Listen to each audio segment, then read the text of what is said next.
Count 3. I'm recording. You good?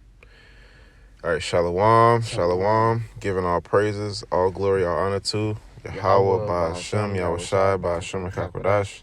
All right, double honor to the apostles and the elders at Great Millstone who rule well, and peace and salutations to all you Akim out there that's preaching this truth throughout the four corners of the earth with sincerity and truth in your heart and for the love of the gospel, all right? It's the brother Shamaria, company with Brother Yaquab. We come out of Great Millstone branch, Gary, Indiana, with another lesson, all right? Today's lesson is going to be about Jeremiah 2 and 28, 26. Jeremiah 2 and 26. Okay, go ahead, Doc. It's Jeremiah 2 and 26. It reads, "As the thief is ashamed when he is found, so is the house of Israel ashamed. They, their kings, their princes, and their priests, and their prophets, saying to a stock." Oh, let me say it on this. It's talking about the wicked, right? The people in high positions of to influence the people. All right, look at the people that's in high position to influence our people. All right, like our celebrities, so-called religious leaders. All right, so-called high officials that can influence our people to do better, but they don't. They influence them to do wickedly, because it says, "As a thief is ashamed, so is he." It says, as a thief is ashamed when he is found, so is the house of Israel ashamed. They, their kings, all right, their princes, their priests, and their prophets. So people that you look for guidance, people that you look to for wisdom, people that you look to for to be influenced by, they are going to be ashamed, man. Like a thief getting caught red-handed. Go ahead. It says, so I can.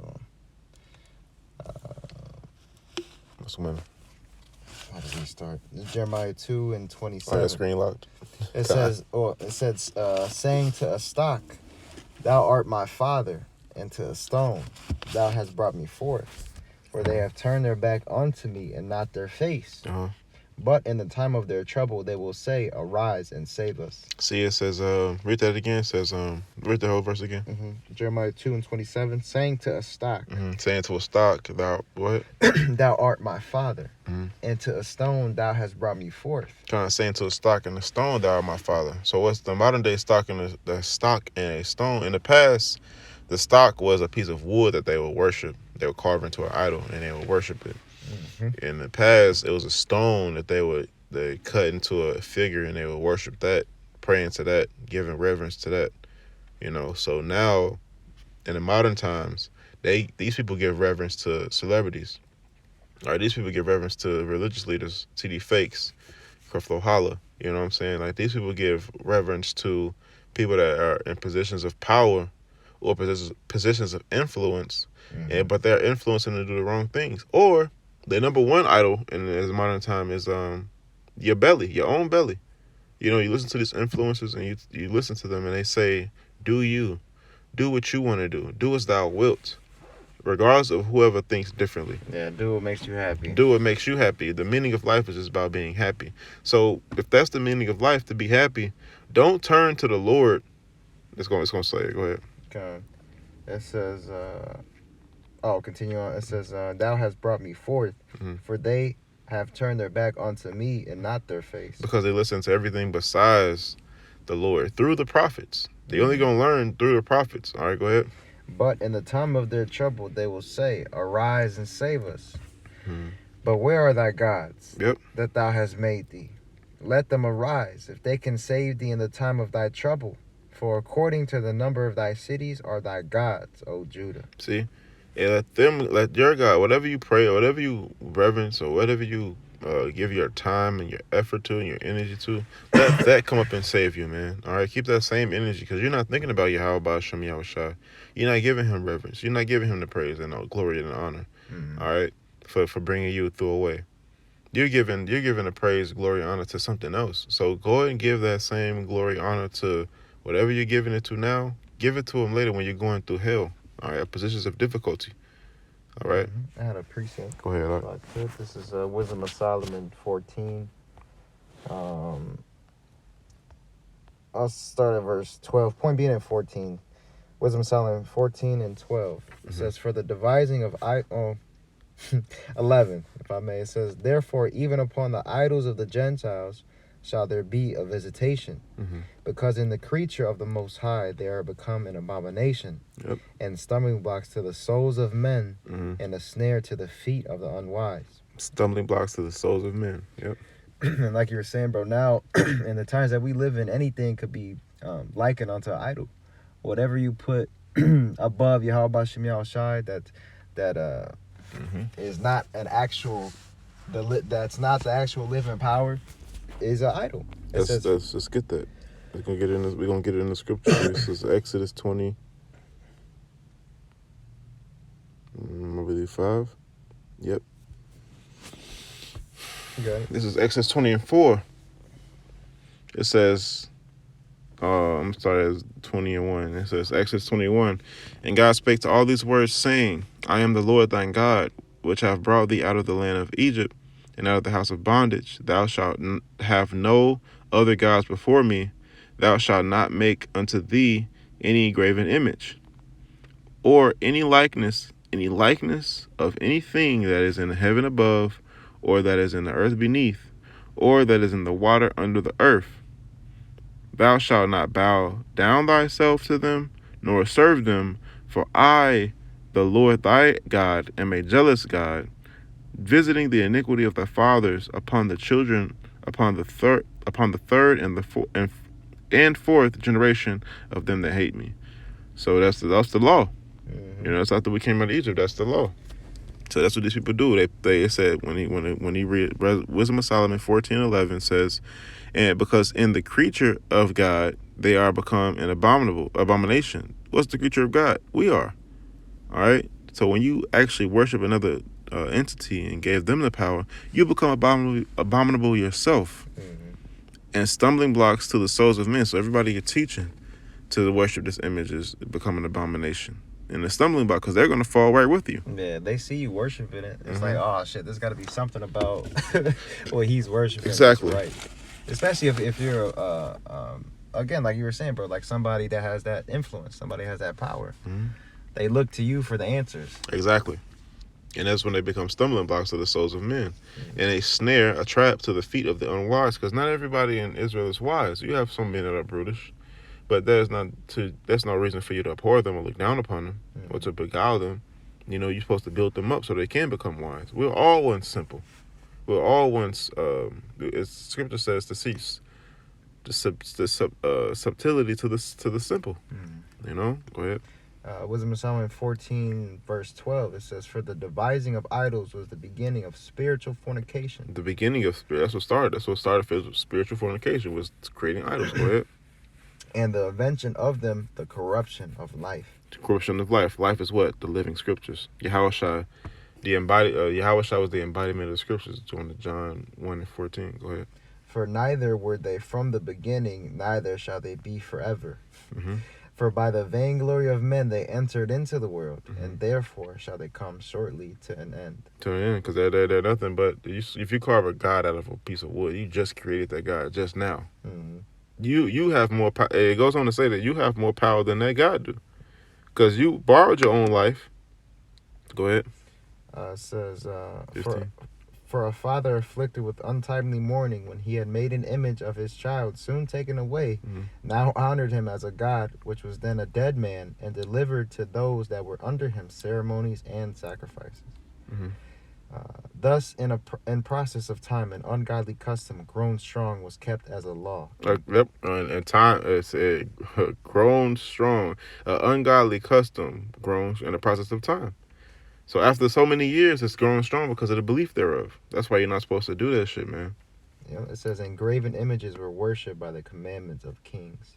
And the commandments of kings. And you still see it to this day, man. Absolutely. You have, especially amongst the northern kingdom, when you have family members that die, they set up them altars or them groves or whatever, and light up the candles and shit.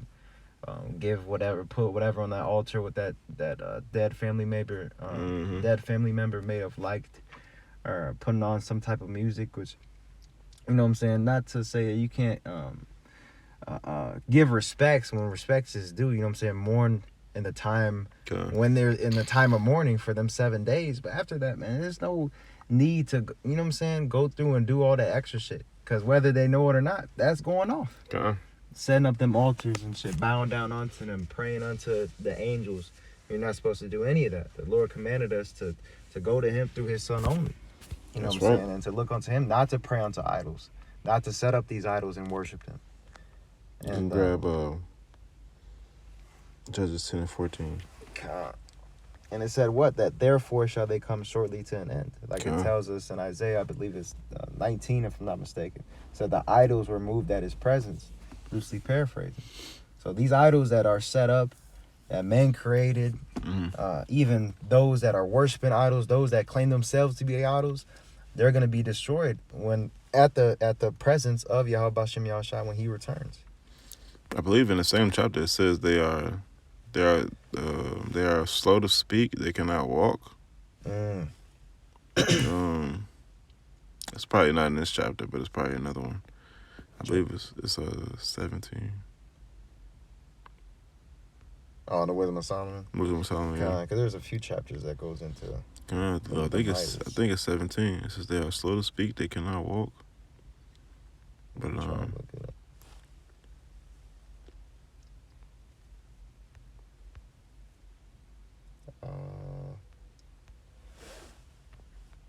I'm not sure where it's at. Which can neither see, hear, nor walk. Yeah, where is that at? Revelation 9 and 20. Oh, no, it's another one. That was my Solomon.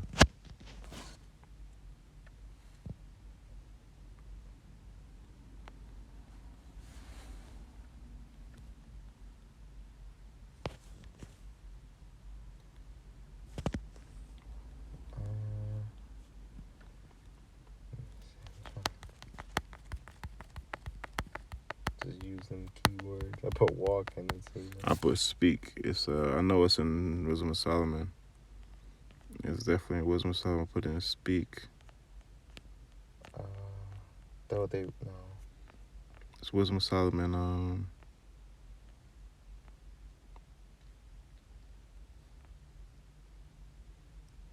Might be a different one. Then make it. For wisdom, open the mouth of the dumb and make the tongues to speak eloquent. And I hold my tongue when I speak. It says, God have granted me to speak. Say, O kings, do I speak? I need my apocrypha Salagia. Let's just stick to the script because I wanted to get it, but I can't. I don't know where it's at. God, back in where we have Judges. 10 and 14. Or 10 and 13. Judges. This is Judges 10 and 13. It says, "Yet ye have forsaken me, and served other gods. Wherefore I will deliver you no more. Go and cry unto the gods which ye have chosen. Let them deliver you in the time of your tribulation." Mm-hmm. That's it. Let them deliver you in the time of your tribulation. But we're the ones that's actually serving the Lord while we have liberty. Mm-hmm. We have the ability to do what's right. So we're serving the Lord while we have that ability, like it says in Judges 5 and 11. Let's grab that. Because we're the opposite of what these people are doing. We're giving the Lord his gratitude. While we have time too, we're occupying until the Lord comes. While we have liberty. This is Judges 5 and 11. They that are delivered from the noise of archers in the place of drawing waters. All right, the noise of archers is the missiles. All right, and in the place of drawing water, that's captivity. Because it says in Joshua that they were made hewers of wood and drawers of water. They were made tributaries. Mm-hmm. All right, it says, there shall they rehearse the righteous acts of the Lord. We're rehearsing, we're practicing. We're putting on a performance for the Lord. Because we have to perform the laws in order for the Lord to actually deem us worthy. In order for us to have faith, the gift of faith and the gift of the truth, we have to do what the Lord tells us to do in sincerity and in truth. All right, and in exchange for us and our deeds and us doing that, we're showing our works, and we believe in Yahweh Bashem Yahushua. So our works is backed up by our faith. So he's going to come and deliver us. It says, And it says, even the righteous acts towards the inhabitants of his villages. Wait, yeah, of his villages in Israel. Then shall the people of the Lord go down to the gates. So we're gonna be delivered, man. All right, the Lord's gates is the scriptures, the words. All right, spiritually, because it says, "He that waiteth for my gates shall seek me." You know, he that seek me early, watching daily at my gates. That's what it says in Proverbs 8:32. But after that, what was next? Second Ezra 9:9. You got that? Second Ezra 9 verse 9. Mm-hmm.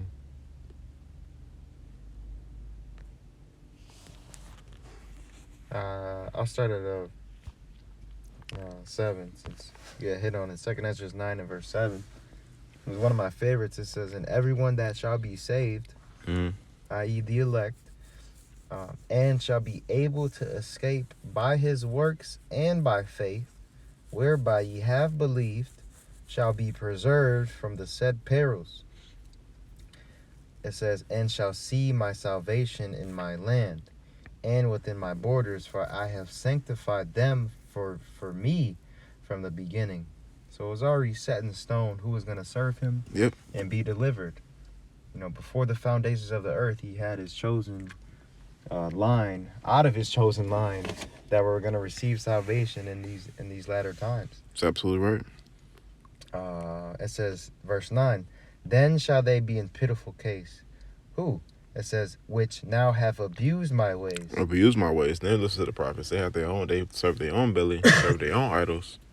So whatever you go and serve, man, when fear and dread come upon you, go cry to that idol or go cry to what you serve in your leisure. All right.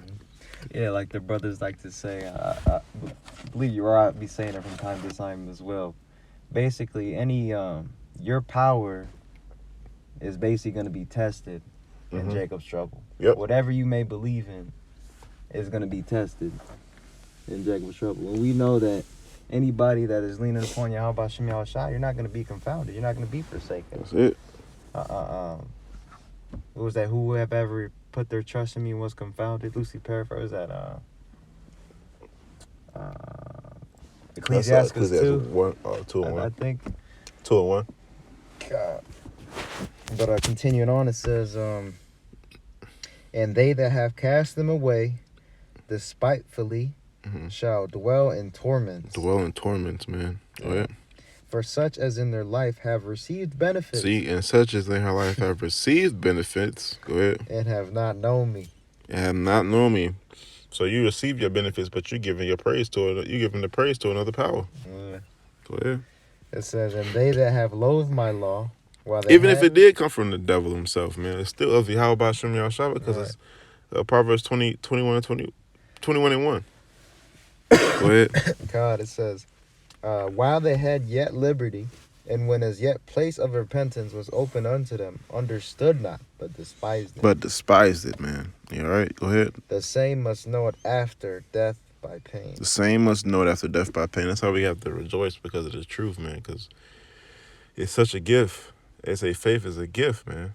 You know, so we have to rejoice and give the praise and the credit to who it's due, to whom it's due, you know.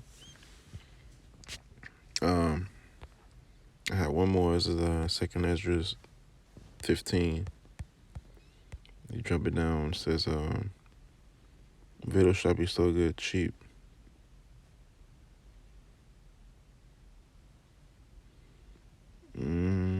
Because of the pride of the cities.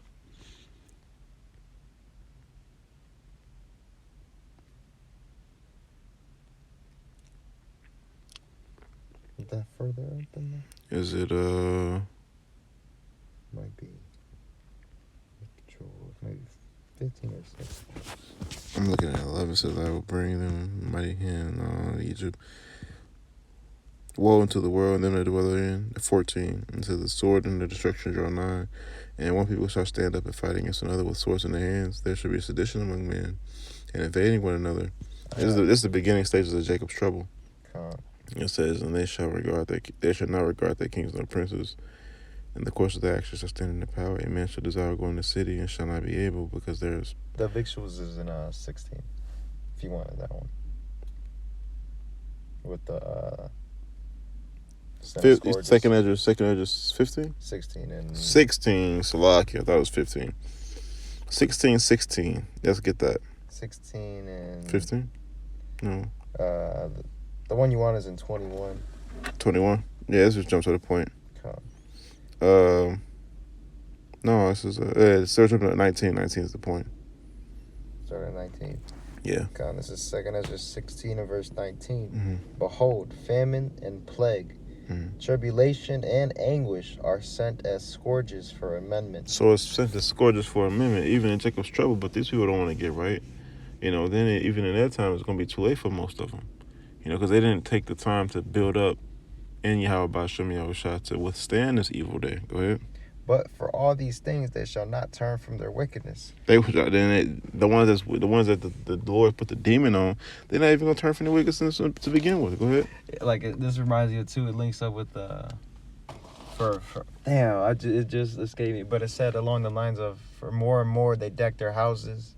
More and more I will be angry with their sin. Loosely paraphrasing. I gotta remember that one. I think it might be in this chapter. Because the more and more they give the credit to all these idols, man. That's not Yahweh B'Shem Yahushua. Yeah, this is it. Which one? 2nd Ezra 16 down at 47, because it said that they will not turn from their wickedness. Mm-hmm. It says, and they that occupy their merchandise with robbery, the more they deck their cities, their houses, their possessions, and their own persons, the more will I be angry with them for their sins, saith the Lord. They weren't jury. They putting jury on the city. They putting gold on the lamps. God. So jumping back, 20, 2nd Ezra 16 and 20. But for all these things they shall not turn from their wickedness, nor be always mindful of the scourges. Behold, victuals shall be so good cheap upon earth, that they shall think themselves to be in good case. Mm-hmm. And even then shall evils grow upon earth, sword, famine, and great confusion. See, even that they gonna think themselves to be in a good case. Even when the chip come out, they gonna think because they got the chip, they in a good case. All the society gonna go back to normal. It's just a new wave. It's just a new trend. We gotta get in tune. All of that shit, man. The people gonna actually think this is the new. This is technology. Technology right. taking over. Yeah. And they're not gonna think about the Lord coming back. They're not gonna think about anything else. They gonna think about filling their fucking bellies, man. That's all they gonna think about. But after the missiles come, then they gonna know it's over with. Yeah. You think even in them times, because a lot of people know about the MOTB. Even your everyday Joe Schmo knows. Your shit. Some Jakes, but a lot of these heathen know too. But you think when this shit rolls out, there's gonna be people continually probably warning you, like, hey, bro, don't take that. It's the MOTB. But they're not gonna see it because they're gonna be blinded. The Lord don't want them. Yeah. Yeah, it's gonna be a lot of death because a lot of people don't want to take the MOTB. They already know what it is, whether you follow the Israelites or not. Facts. That's how plain it is. The Lord made it so plain in Revelations. He said that no man should be able to buy or sell without this mark. That's how plain it is. But these people are so fucking dumb. All right, in Sardis, the Lord took the spirit of knowledge from them. Yeah. You got a lot of people that's gonna die with the sword because of their beliefs and their idols, but you got a lot of people that's gonna take Esau's dainties, I should say. Yeah. Esau's dainties and his money. All right, that they just they're gonna get hit with the missiles. It's gonna go into it. Next two verses, and then we can close up. 2nd Ezra 16 and 22. For many of them that dwell upon earth shall perish of famine, and the other that escape the hunger shall the sword destroy. See, the sword is what? The missiles, man. The destruction, the indignation of the Lord. So they're gonna escape from hunger by doing what? Taking that chip. All right. Or let's say that you had a fucking bunker and you succeed in escaping the chip. You in the wilderness. You know how to skin a deer. You kept all these canned goods. You keeping all your family alive. Because you eating. So you survived the civil war. You survived the other people. All right. You survived the so-called Karagma. I mean, not the so-called, but you survived the Karagma. Hey, the sword gonna destroy you, man. There ain't no getting around it. The Lord's gonna have what He have. Go ahead. And the dead shall be cast out as dung, and there shall be no man to comfort them. Because you ain't gonna be left. Yeah, there shall be none to comfort you, because you ain't even gonna be here. You're gonna be obliterated. Go ahead. For the earth shall be wasted, and the cities shall be cast down. That's right. Go ahead. One more. There shall be no men left to till the earth and to sow it. That's right. And that was it. Because these missiles that's coming, they're gonna come and they're gonna obliterate Lake Michigan, Lake Erie, Lake Superior. They're gonna obliterate everything. So what do you think is gonna happen to you? You know? But that was the point. The point was, God, hey man, whenever you serving in this modern day time, you serve that same power in a time where your affliction come. All right, because I promise you it's not gonna save you. Thus saith the Lord. All praises be to Yahweh by Hashem Yahushua, by Hashem Kodash. Hey, till next time, Shalom. Shalom.